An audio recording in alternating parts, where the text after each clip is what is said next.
I believe that this nation should commit itself. Earthly conflict plays out.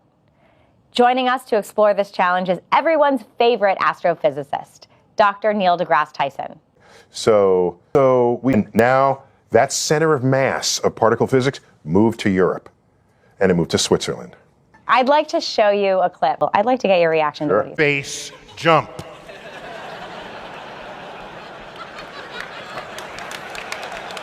Surface, and he said, wow, he's in space, look at that. No, he's not.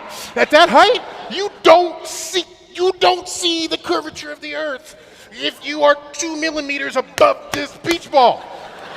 You just don't. That stuff is flat. For 33 years on public television, and a guest that A serious legacy, by the way. reaction to the conversation they're having. Sure. It now. If you realize how small Earth is in the universe and say, first solve the Earth problems, then we'll take in the rest of the universe. And you say, no, peace breaks out. If you realize how small Earth is in the universe and say, first solve the Earth problems of this world, and it could be the unraveling of an informed democracy. Specific. There's a movement of people who want to think Earth is flat. All right, so you know what that's evidence Are they of? a fringe movement, or is that a majority of people? It's, I recently saw a survey. It might have been as many as 15 or 20%, and or doubt. They either know it's flat or doubt that it's round. And so for me, that's evidence of two things. We live in a country that protects free speech, so you can just say that, and that we have an education system. They don't know what data are.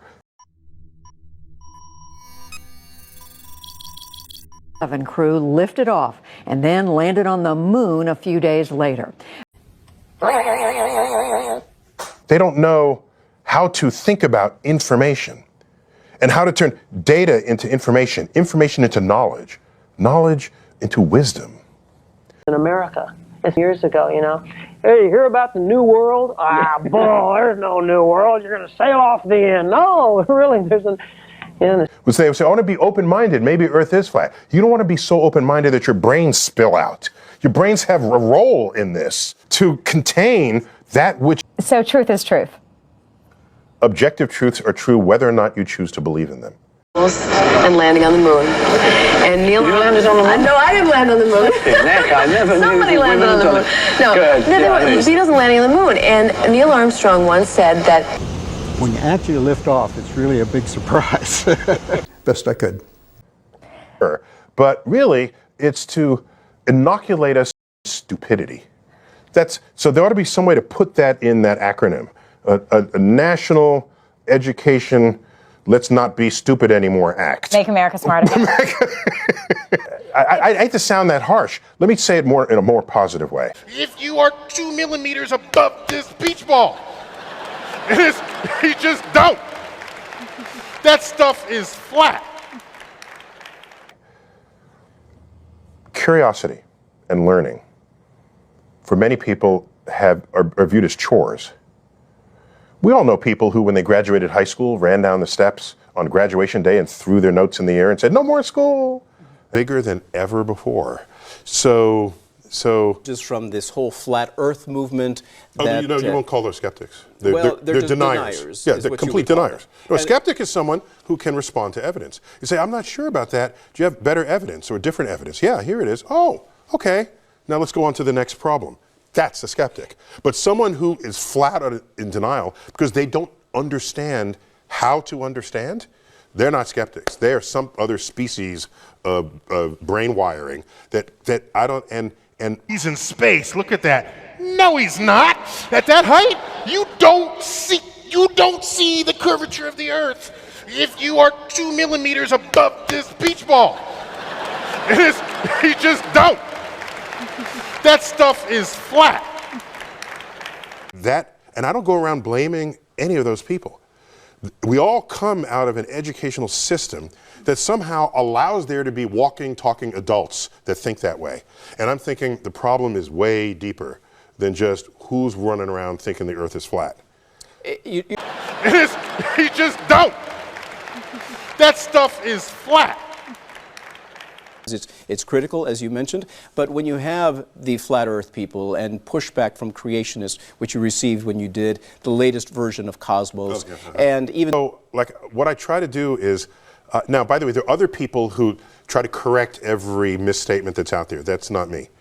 What I try to do is empower people to rethink what it is that they think is true. Don't see the curvature of the earth. You just don't. That stuff is flat. I want to empower you. So in tweets, if you look at the tweets I've posted over the years, they're perspectives that you might not have had before. So, you know, if you look at it this way, look what happens. Have you considered this problem in this light? Have you rethought this in this way? And when you do that, it's empowering. It's, wow, I never thought about it that way. Well, let me go back to these other things in my life and see if I still think the same way about them. That's really what because I say so. Do it because I'm the adult and you're the child. That does not foster curiosity. That fosters obedience. And you cannot have any kind of discovery in this world if your brain is wired for obedience to someone who came before you, who was trained by someone who came before them. How do you invent tomorrow if you have to obey everything that someone who knows less about tomorrow than you will after they die, if you got to obey everything that they say? So our household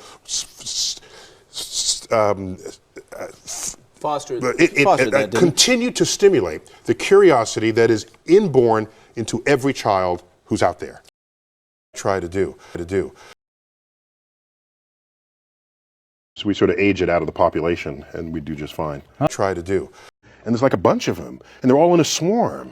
And so a retraction was issued, basically it took about 50 years, but a retraction was issued saying all of these objects we've been trying to think of as planets, undo that. Let's find a new word for them. Thus were born the asteroids.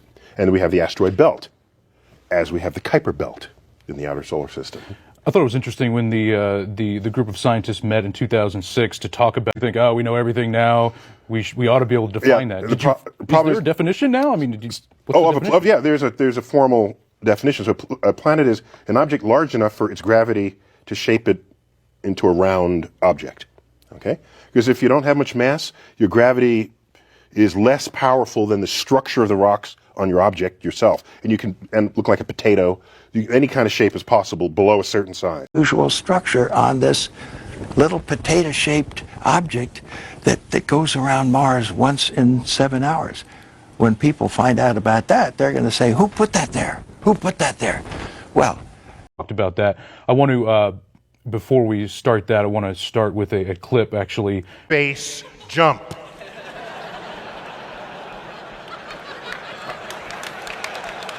Surface, and he said, wow, he's in space, look at that. No, he's not. At that height, you don't see the curvature of the earth if you are 2 millimeters above this beach ball. You just don't.